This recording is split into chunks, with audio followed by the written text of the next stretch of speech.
common within the Mormon community, Latter-day Saint community, but it's going to have my twist on it. And I had a conversation with a chef friend of mine who said that he would never, ever, ever put Spam into his mouth until I made this dish for him, and I guess I changed his mind.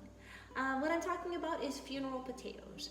And funeral potatoes got its name because at every luncheon after any kind of memorial services within the LDS church, we had funeral potatoes. And I was that kid that my entire plate was funeral potatoes and didn't get anything else. It was my favorite. So what we're gonna do today is we're gonna take it from scratch, but not necessarily, it doesn't have to be. This is just my twist on it.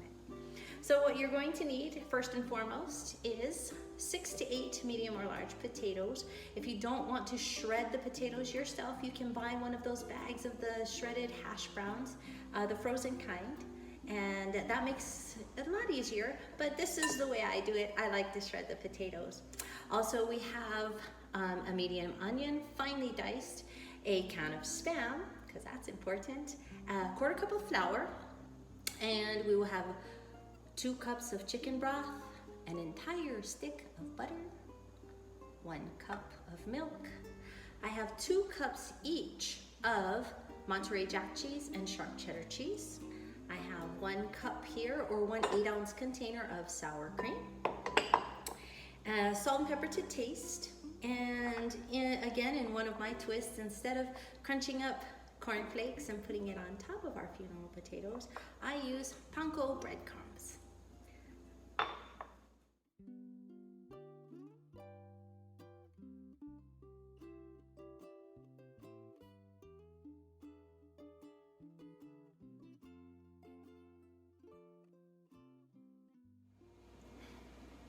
So we're gonna start with preheating our oven to 350 degrees. And this is a good time if you bought the frozen bag of potatoes to pull it out of the freezer while you're preparing the rest of the stuff. I'm using fresh potatoes, so these are already good to go. While I was shredding them, I do have a little bit of a tip. Once you get that shredded up, I put it into a big bowl of clean water. And what that does is that pulls some of the starch out. And if you don't do that step, what's going to happen is your potatoes are going to get very, very mushy. Also, I take my Spam. If you don't have one of these Spam slicers, you are truly missing out. So I dice my Spam using the Spam slicer, saves a lot of time, and everything's uniform, and I kind of like that. I also take a 9x9 Pyrex baking dish, which has been greased already with some of that butter that we used in the stick. Ooh, that made a lot of noise. And I have here heating, so far, a frying pan on a medium to high. I don't want to go too high because you're going to actually burn some of that butter. So we're going to take 6 tablespoons of our butter, and we're going to put that into the pan and let it melt.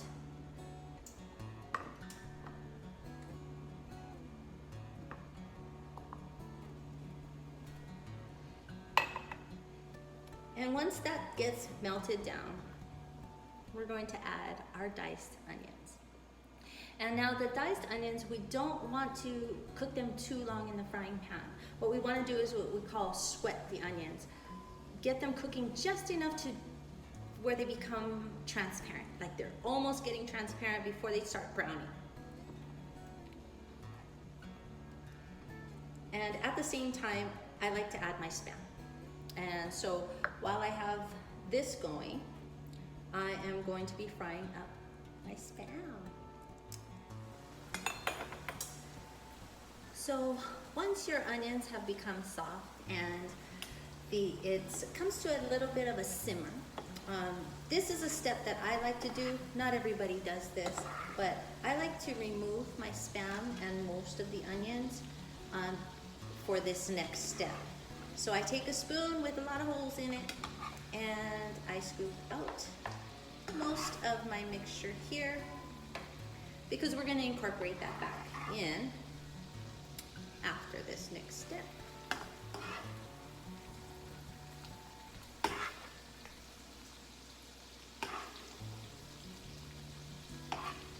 So now that we have almost all of this out of there, doesn't have to be all of it, remember that. Also, for this particular dish, I don't like my Spam crispy. If you like your Spam crispy for everything, then fry it in a separate pan beforehand, okay? Let me get this down just a little bit. It's a little too high.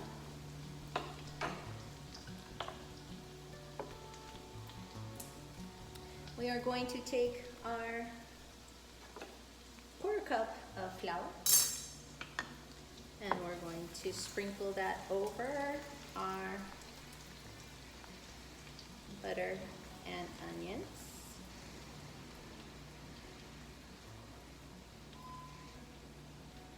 And now you want to incorporate this pretty quickly or else it's going to get lumpy. And you want to make sure that it doesn't cook too long. You don't want the flour to brown. You just want it to be fully incorporated. It's going to start to thicken just a little bit, as you can see. And this is where we are going to add our milk. Let me get my whisk. So what we're going to do is we're going to whisk in the milk a little bit at a time. And you want to do it a little at a time because you want to make sure there are no lumps. Now you have to do this pretty quickly. Timing is everything in cooking, so we're going to whisk, whisk, whisk, whisk, whisk, and be quick about it.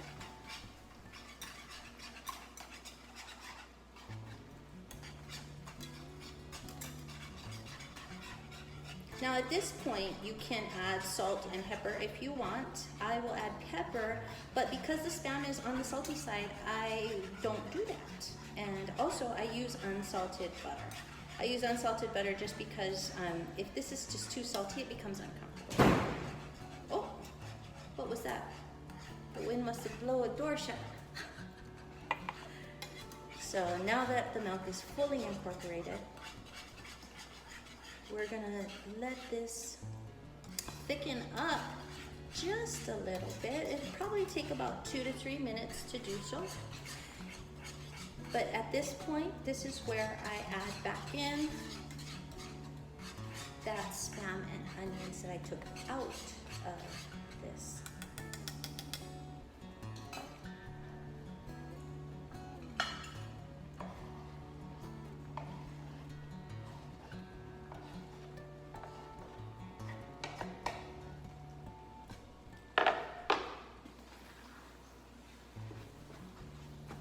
I'm going to go ahead and incorporate that well and make sure there aren't any lumps.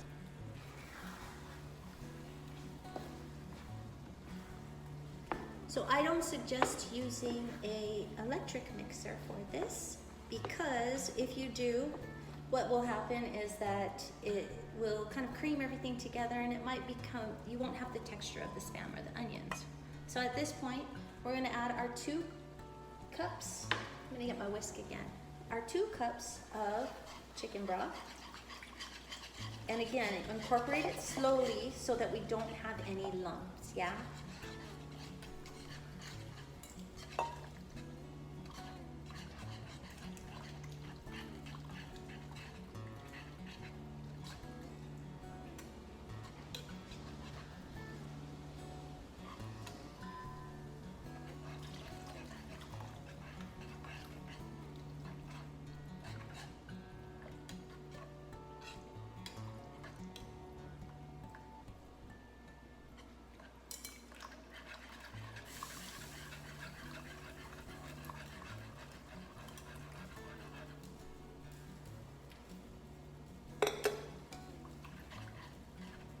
We're gonna let this simmer just a little bit so that it can thicken up. It shouldn't take more than just a couple minutes. Let me adjust the heat here just to make sure that we're not too high, but it shouldn't take more than 2 to 3 minutes before it gets to a thickened stage, almost like a gravy. That's where we want it to be.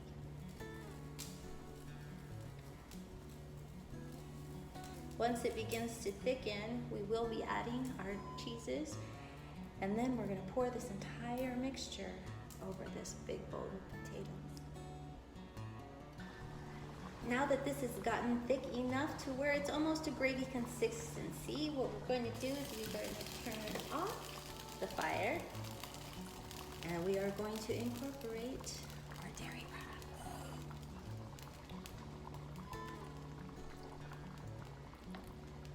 First, we have our jack cheese.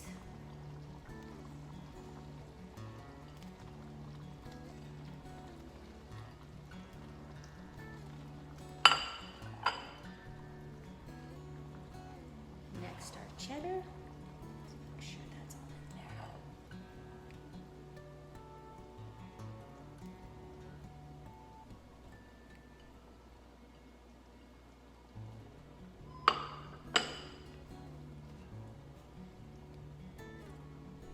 Oh, it's getting really, really cheesy. Oh. Fold it in, don't stir it in, because you'll make a lot of noise like I'm doing.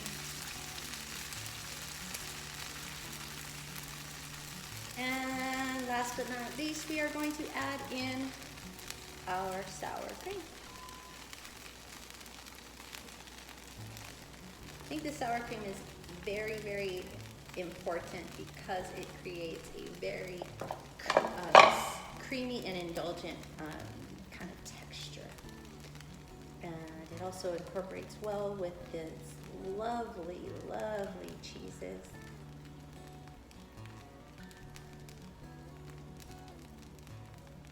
And now what we're going to do is, once this is all incorporated, we're going to pour this over our potatoes. You can make this in a bigger pot. I like to do it in a frying pan just because I can see everything real well and don't have to dig deep into that pan and then add the potatoes to the pan. I like to pour this over my potatoes.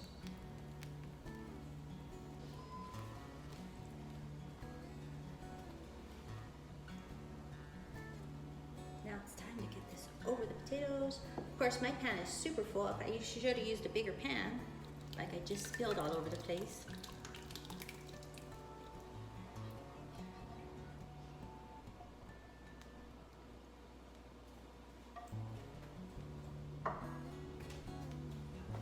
And that's why I have paper towels everywhere, because I'm a mess. But we're gonna fold that mixture into our awaiting potatoes. Ah, this smells so good.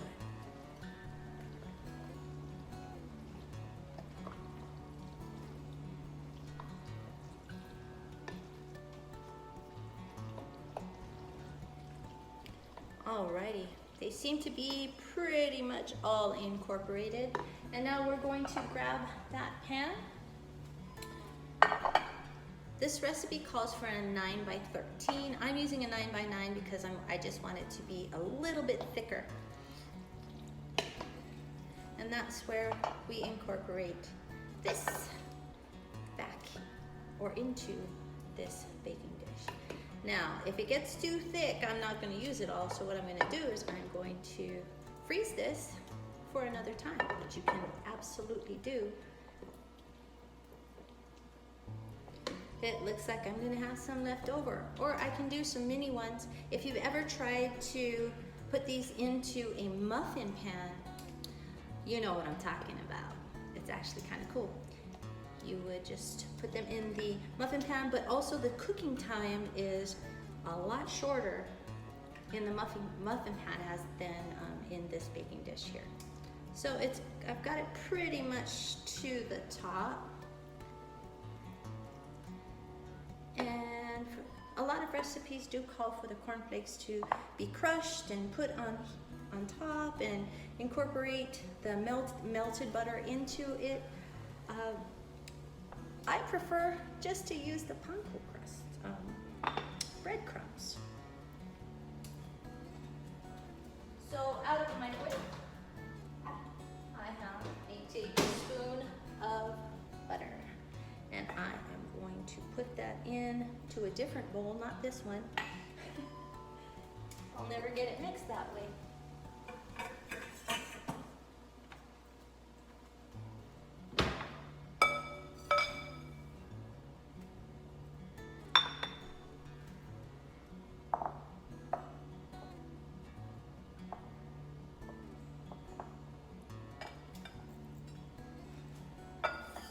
And this isn't going to change the consistency of those panko crumbs very much, but you want to make sure that the butter gets coated all over those breadcrumbs. Now, as an extra step, if you want to, I don't know how cheesy you want to be, you can put some Parmesan cheese into this. I prefer to not, because we have enough cheese, a lot of dairy products right inside here. So I'm going to spoon it over the top.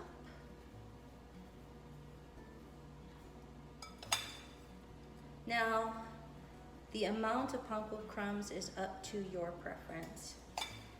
If you like a very thick layer, of course you're going to use a lot, right? I have quite a bit here,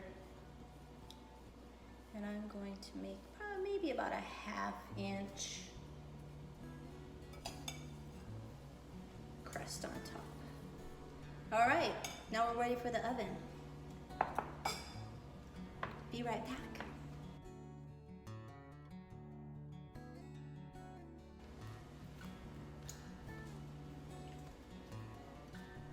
Okay, so here you have it. Yeah, I got it all. Kind of, it didn't brown as much as I wanted it on the top. Maybe I should have used a little bit more butter in the panko. But before I dig into this, I am going to add something that is a departure from regular funeral potatoes, but again, this is my funeral potatoes, so I like to sprinkle the top with furikake, and so that's what I'm going to do right here, right now. And this might seem a little bit different, and if you don't like furikake, don't put it on, but this is just what I like to do because I am weird and I like to do weird things.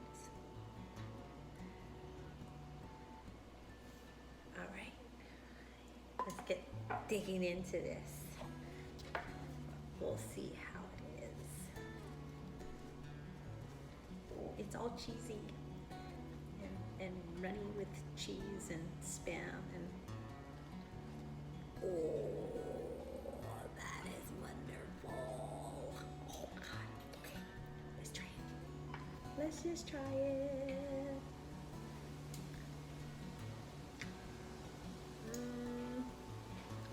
That's fantastic. Thank you for joining me. If you're so inclined, hit the subscribe button.